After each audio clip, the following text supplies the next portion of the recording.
नमस्कार। नीट की तैयारी करने वाले एवं नीट की तैयारी की प्लानिंग करने वाले सभी विद्यार्थियों एवं अभिभावकों को मेरा नमस्कार। एक्चुअल में नीट का जो कंपटीशन होता है वो स्टार्ट हो जाता है 9-10 से। आपका बच्चा जब 9th और 10th में हो तब फोकस्ड रूप से बच्चे को नीट के लिए प्रिपेयर किया जाता है या जेई के लिए प्रिपेयर किया जाता है। तो बच्चे के बेसिक कंसेप्ट होते हैं वो क्लियर हो जाते हैं और बच्चा नीट को इजी गोइंग फाइट कर पाता है या जेई को इजी गोइंग फाइट कर पाता है। जब बच्चा 10th टू 11th मूव कर रहा होता है तभी पेरेंट्स को अवेयर हो जाना चाहिए कि अपन नीट या जेई के क्षेत्र में यानी कि मेडिकल और इंजीनियरिंग लाइन में अपने बच्चे का फ्यूचर बनाना चाहते हैं। तो पेरेंट्स की अवेयरनेस का टाइम यही होता है। और 11 टू 12 और 12 टू 13 मूविंग जो नीट की प्रिपरेशन कर रहे हैं या जो 12th क्लास में हैं, जो बच्चे इस साल नीट देने जा रहे हैं, उन बच्चों के लिए एक्चुअल में जो शेड्यूल रहता है, स्टडी का पैटर्न रहता है, वो कुछ थोड़ा सा स्मार्ट स्टडी की ओर बढ़ रहा है। आजकल हार्ड वर्क से स्मार्ट वर्क का इम्पोर्टेंस ज़्यादा है। आपकी पढ़ाई कंसंट्रेशन मांगती है, साथ ही साथ कॉन्टिन्यूटी भी मांगती है। ऐसा नहीं कि आज आप 15 घंटे पढ़ रहे हैं और कल आप 5 घंटे पढ़ते हैं या कल बिल्कुल भी नहीं पढ़ते हैं। आप एवरेज निकाल रहे हैं, मीन वैल्यू निकाल कर कहते हैं कि हम पर डे इतने घंटे पढ़ रहे हैं, तो उस पढ़ाई का कोई मीनिंग नहीं है। पढ़ाई तब फ्रूटफुल होगी जब आप 5 घंटे भी पढ़ें लेकिन विद कंसंट्रेशन कंटिन्यूटी के साथ पढ़ें। निरंतर आप प्रयास करें, रेगुलरली पर डे आपका एक शेड्यूल होना चाहिए और विद 100% कंसंट्रेशन के साथ स्टडी कीजिए। आपकी मेमोरी एकदम शार्प रहेगी, आपको चीज़ें समय पर रिकॉल हो जाएगी। यदि आपने कंसंट्रेशन नहीं मेंटेन किया है तो आपकी पढ़ाई का कोई मीनिंग नहीं है। कोई बच्चा कहता है मैं 15 घंटे पढ़ता हूँ लेकिन उसका कोई आउटपुट नहीं आ रहा है, मीन्स उसकी कंसंट्रेशन नहीं है बच्चे की। और विदाउट कंसंट्रेशन के जो स्टडी की जाती है उसका कोई मीनिंग नहीं रहता।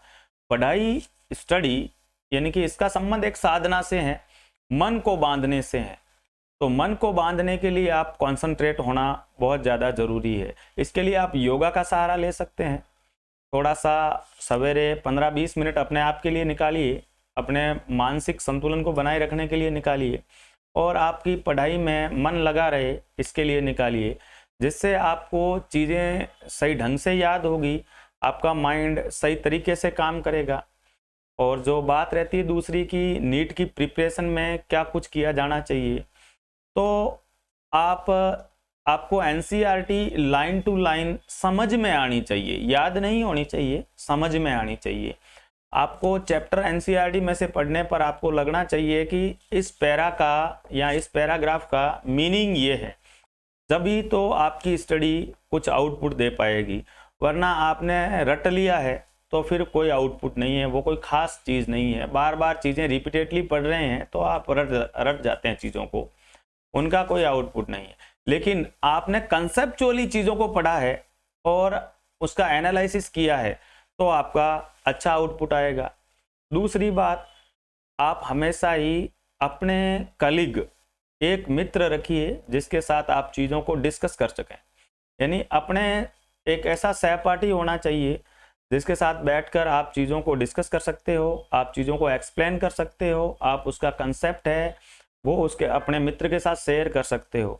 अन्यथा आपने अपने माइंड में कोई मिसकंसेप्ट बनाया है, मिथक बना लिया है, तो भी वो आप बोझ ढो रहे हैं, उसका कोई आउटपुट नहीं आने वाला, उल्टा वो नेगेटिव मार्किंग देगा।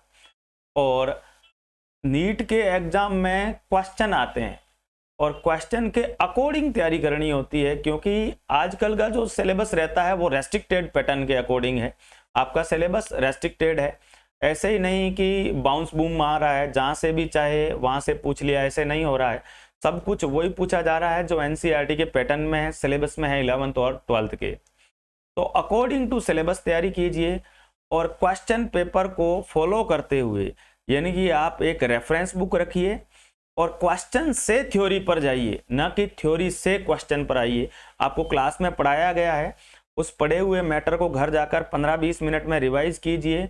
फिर उससे रेस्पेक्टेड या रिलेटिव जितने भी क्वेश्चंस हैं, प्रॉब्लम है, उनको सॉर्ट आउट कीजिए। और उन जैसे 100 प्रॉब्लम की आपने 60 मिनट में, और 100 में से आपके 70 सही हुए हैं और 30 गलत हो गए हैं, तो 30 क्वेश्चन सीधा टीचर के साथ डिस्कस मत कीजिए। अब 30 क्वेश्चन से रिगार्डिंग जो कंसेप्ट है, वो कंसेप्ट आप थ्योरी में ढूंढिए। उन कंसेप्ट को थ्योरी में ढूंढेंगे तो पाएंगे कि आपने क्या क्या मिसकंसेप्ट अपने माइंड के अंदर इकट्ठा कर रखा था, उस मिसकंसेप्ट को वहां से दूर कीजिए। अब 30 क्वेश्चन को हाफ एन आवर के अंदर सॉर्ट आउट कीजिए। आप देखेंगे कि आपके 95% क्वेश्चन सोल्व हो जाएंगे, जिससे आपके बहुत सारे बेसिक कंसेप्ट क्लियर हो जाएंगे, बहुत सारे लॉजिक क्लियर हो जाएंगे। आने वाले समय में आपके उससे रिलेटेड क्वेश्चन है वो गलत नहीं होंगे। और 5% क्वेश्चन मुश्किल से बचते हैं, यानी कि 1 या 2 क्वेश्चन है जो आपने थ्योरी भी देख लिया है, क्वेश्चन भी कर लिया है, वापस सीट देख लिया है, वापस आपने एनसीईआरटी देख लिया है, क्लासरूम कंटेंट देख लिया है, फिर भी नहीं अटेम्प्ट हो पा रहे हैं, वो टीचर के साथ डिस्कशन के लिए बने होते हैं। वो कुछ क्वेश्चन ऐसे होते हैं जो आपको मतलब परेशान करने के लिए होते हैं। दूसरी चीज, पेपर अटेम्पिंग अप्रोच। ज्यादातर ग्रामीण परिवेश के बच्चों के साथ ये समस्या रहती है कि उनकी पेपर अटेम्पिंग अप्रोच नहीं होती, पेपर को कैसे अटेम्प्ट करें, और इसके कारण वो अच्छे मार्क्स हैं वो ऑब्टेन नहीं कर पाते, प्राप्त नहीं कर पाते हैं। इसके लिए आपको पेपर का एनालिसिस करना आना चाहिए। आप 5 मिनट में पूरा पेपर चेकअप कर लीजिए, फर्स्ट क्वेश्चन टू 118 नंबर के क्वेश्चन तक जाइए, फटाफट में पहुंचिए।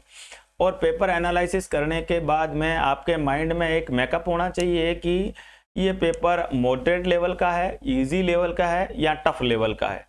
आपको इन तीनों कैटेगरी में से पेपर को कैटेगराइज करना अप्रोक्स आना चाहिए। यदि आपने पूरे साल भर थ्रू आउट द ईयर आपने अच्छा हार्डवर्क किया है, अच्छा काम किया है, मेहनत की है, प्रैक्टिस की है, तो आपको पेपर देखते ही 5 मिनट में आप इस कंक्लूजन पर पहुंच जाएंगे कि पेपर किस लेवल का है, कौन से स्टैंडर्ड का है।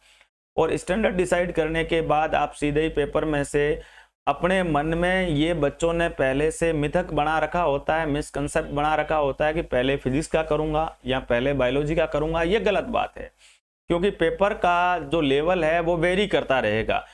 ये कंपटीशन है और कई बार बायोलॉजी टफ दिया जाता है, कई बार फिजिक्स टफ दिया जाता है। तो आप सब्जेक्ट वाइज जो पेपर सोल्व करने की जो आपका पैटर्न है वो गलत है, उसको फॉलो मत कीजिए। आप पेपर में क्वेश्चन को ए बी सी में कैटेगराइज कीजिए। ए कैटेगरी के वे क्वेश्चन होते हैं जो 10 से 20 सेकंड में हो जाते हैं और आपके पढ़ते ही हो जाएंगे। इजी गोइंग क्वेश्चंस, पहले इजी गोइंग क्वेश्चन को ढूंढिए। 180 में से आप इजी गोइंग क्वेश्चन ढूंढेंगे तो आउट मोर देन 100, यानी कि 100 to 120 क्वेश्चन आपको ऐसे मिल जाएंगे जो 10 से 20 सेकंड में हो जाते हैं। और मोस्ट ऑफ बायोलॉजी के क्वेश्चन ऐसे होते हैं, बायो और केमिस्ट्री के क्वेश्चन, जो आपके 1 आवर या 1.5 आवर के अंदर 120 या 125 सवाल आप अटेम्प्ट कर जाएंगे, और वो सारे के सारे सही होते हैं, फर्स्ट राउंड में अटेम्प्ट किए गए सवाल। और दूसरा, अब आपने दूसरे वे क्वेश्चन छोड़े हैं जिनके ऊपर गोला लगा के रखिए कि ये बी कैटेगरी के हैं। ये थोड़ा सा टाइम कंज्यूमिंग है लेकिन ज़्यादा टफ नहीं है, या फिर मैं इनको अप्रोच कर सकता हूँ लेकिन ये समय ज़्यादा खाएंगे। तो उन सारे क्वेश्चंस को आप बी कैटेगरी में रखिए और इनके ऊपर गोला लगाकर छोड़ दीजिए। बाकी बचे हैं सी कैटेगरी के क्वेश्चन, जो मानो आपके पास 5% होते हैं या 10 क्वेश्चन होते हैं। वो क्वेश्चन आप पहले से ही क्रॉस लगा के रखिए, आपके पास टाइम बच गया तो आप अटेम्प्ट करेंगे, अन्यथा उन क्वेश्चन को आप लेफ्ट करेंगे, छोड़ेंगे, क्योंकि वो क्वेश्चन आपके लिए बने ही नहीं है।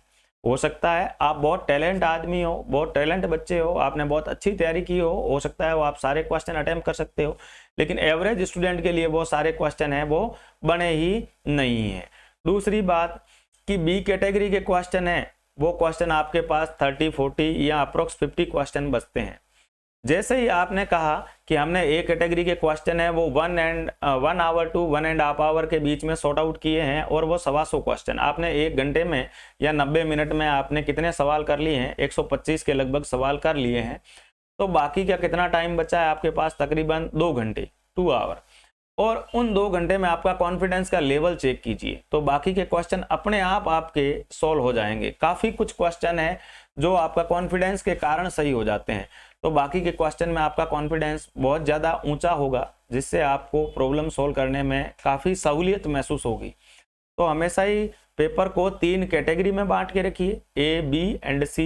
ए कैटेगरी में वो क्वेश्चन जो इजी गोइंग होते हैं, 10 to 20 सेकेंड्स का टाइम लेते हैं, और इससे आपका कॉन्फिडेंस भी बढ़ेगा और पेपर भी इजीली आप पूरा कवर कर पाएंगे। बी कैटेगरी में वे क्वेश्चंस जो टाइम कंज्यूमिंग है लेकिन आपको आते हैं, तो आप पीछे का बचा टाइम है उसको उसके ऊपर कंज्यूम कीजिए और उनको सॉर्ट आउट कीजिए। सी कैटेगरी में वे क्वेश्चन है जो बहुत ज़्यादा लेंदी लग रहे हैं या फिर आपको नहीं लग रहा कि इसके अंदर कोई लॉजिक आपको रिकॉल हो रहा है, तो उनको आप सी कैटेगरी में डालिए।